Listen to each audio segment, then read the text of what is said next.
because it's now the Washington Post did report there are about 100 recordings. We don't know the full nature of those recordings.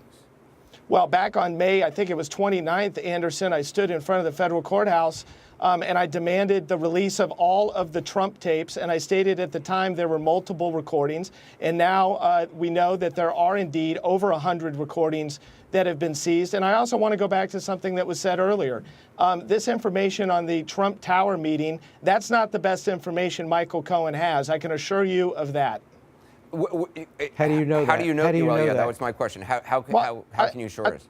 Again, I'm not going to tell you how I know these things, but you know what, Alan, if you want to... You may have to tell the ethics committee that. Alan, you may have to tell that to the ethics committee if they ask you how you had a conversation with a man who was represented by a lawyer and you didn't ask his lawyer's permission, and his lawyer is now apparently complaining about that. So you're going to have to answer some of these questions. It's not enough just for you to say selectively, I don't have to answer that question, but I will answer that question. Okay, let's not get personal, but let's understand that we have to have the truth. Yeah. Michael, I want you to respond. Alan, you really need to start talking only about things that you know about, as opposed to things that you have no knowledge about. You have no knowledge of the communications that went on between me and Michael Cohen's representatives long before that. No, you don't know what you're talking about, Alan. Long before that restaurant meeting. You have no idea about the communications that went on relating to a particular or proposed level of cooperation. You just make it up as you go along. You need to go back. So let me ask you a specific question. Let me finish. No, you need to go back.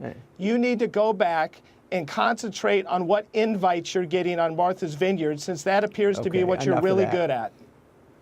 Well, I'm about to head off to a party, so I have to leave in a minute. But let me tell you, are you saying specifically that you were given permission by Michael Cohen's lawyer to have that conversation with him in the restaurant? That's a question you should answer specifically, because if you weren't given permission to have that conversation with Michael Cohen, you may have to answer to an ethics committee about that conversation, because I taught legal ethics for 35 years and I know a lot about legal ethics, and the one thing I know is you're not allowed to have a conversation with somebody who's counseled without the specific approval of the client to have that a lawyer to have that conversation. So I think you have to explain that meeting. Alan, guess who gave me permission?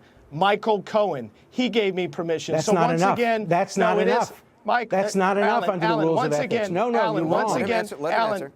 Alan, once again, you don't know what you're talking about. And you know what I want to know? I want to know about the relationship between you and Donald Trump. I think you ought to disclose the extent of the relationship. How did you get that positive book? I'm happy to do it. How did you get that positive book review? Why is it that you two appear to be such close friends now? And I think you ought to disclose what your relationship is. I've met him 3 times in my life, all 3 times dealing with the Middle East. I have no relationship with him, but you have to tell you, I do know legal ethics, and getting permission from a counseled client to talk to that client is not enough. Look, I can tell you, I've been teaching legal ethics for a long time.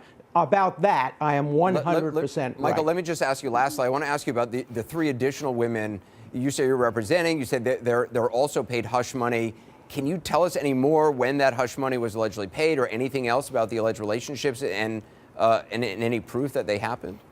In 2015 and 2016, and I find it very interesting that we haven't seen a denial from Donald Trump or Michael Cohen all day. I would think that if I was wrong, we would have seen a denial. And Alan, I feel sorry for the students that you taught legal ethics to, by the way, because you didn't teach them the truth. Well, they've become justices of the Supreme Court, judges, some of the most important people in America. I'm sure they're very proud. I stand by my record of teaching legal ethics for a long time. I'm sure they're very proud. I wish you had been in my...